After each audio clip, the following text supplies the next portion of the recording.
नमस्कार, आप देखना शुरू कर चुके हैं CIN का डिजिटल प्लेटफॉर्म। मैं पटना में हूँ और हमारे साथ मौजूद हैं CPI ML के senior MLA Rambali Yadav ji.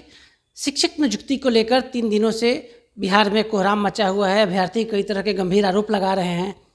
Sir, मुख्यमंत्री और तेजस्वी जी के साथ आप LI पार्टनर हैं। सर, क्या कहेंगे मुख्यमंत्री से? मुख्यमंत्री जी और उप मुख्यमंत्री जी और सरकार ने तो ऐतिहासिक काम किया है देश के लिए। एक जगह जहां भारतीय जनता पार्टी ने प्रतिवर्ष 2 करोड़ लोगों को रोजगार देने की बात किया था, लेकिन 9.5 बरस इंतजार करते रह गए जुआ, कोई वैकेंसी नहीं निकली। बल्कि जो लोगों को रोजगार पाने का जगह था, रेलवे, सेना, सारी चीज़ों को निजीकरण कर दिया और युवाओं को निराश किया है।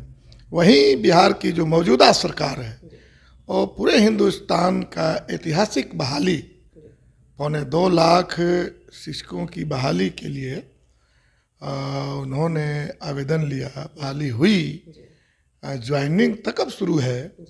तो हम सरकार को तो कहेंगे कि ऐतिहासिक फैसला सरकार ने लिया है, सरकार का ऐतिहासिक कदम है और हम समझ रहे हैं कि इससे बड़ा ऐतिहासिक कोई पहल सरकार की नहीं हो सकती है। लेकिन सर, शिक्षक अभ्यर्थी लगातार आरोप लगा रहे हैं कि किसी विभाग में 100 लोगों का लगातार रिजल्ट हो गया है। दूसरी तरफ सीटेट फेल आदमी को शिक्षक बना दिया गया है। शिक्षक जो कार्यरत थे उनको बेरोजगार शिक्षकों की जगह पर उनकी नियुक्ति कर दी गई। हजारों की संख्या में ऐसे शिक्षक जो कार्यरत थे उनको इस पोस्ट पर बहाल कर दिया गया है, जबकि बिहार में सर 3 लाख से ज़्यादा DLED अभ्यर्थी मौजूद थे।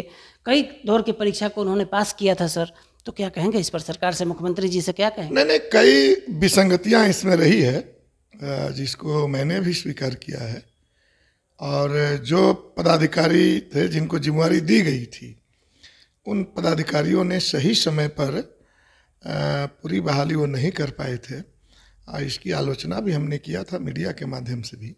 लेकिन आज जानकारी मिली है कि BPSC के चेयरमैन और शिक्षा विभाग के अपर सचिव के पाठक जी का एक संयुक्त बैठक चल रहा है और कुछ मीडिया में आ रहा है, कुछ पहल जो है सकारात्मक पहल शुरू हुई है। तो अभ्यर्थियों को, छात्रों को थोड़ी इंतज़ार करनी चाहिए। जब पहल शुरू हुई है, कुछ आश्वासन मिल रहा है, तो उनको इंतज़ार करना चाहिए, उनको धैर्य रखनी चाहिए। और जहाँ कहीं भी विसंगतियाँ होती है उसमें भाकपा माले एक मुखर आवाज़ रही है और भाकपा माले ने उठाई। और फिर भी विसंगतियाँ रह जाएगी तो माननीय मुख्यमंत्री हैं, विधानसभा है, आपका मीडिया का प्लेटफार्म है, इस पे हम लोग उठाएंगे। और हम लोग बिहार के युवाओं के लिए चिंतित हैं और बिहार की जो शिक्षा व्यवस्था है जिसमें गिरावट आई है, इसको बेहतर बनाने के लिए हम चिंतित हैं। तो आप सुन रहे थे CPI ML के सीनियर विधायक रामबली यादव जी को। मुख्यमंत्री और तेजस्वी यादव को बधाई देते हुए इन्होंने साफ साफ कह दिया कि बिहार सरकार का ऐतिहासिक कदम है। और सबसे बड़ा सवाल BJP से भी इन्होंने पूछ दिया कि 2 करोड़ आखिर रोजगार जो प्रतिवर्ष यूथ को देने का वादा किया था वो रोजगार का है।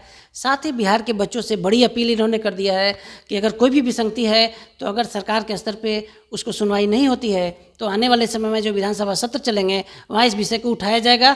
और CPI ML बिहार के यूथ के लिए हमेशा चिंतित रहती है और उनके लिए हमेशा काम करती है। हमारे सहयोगी सन्नी कुमार मिश्रा के साथ कौशलेंद्र, पटना से।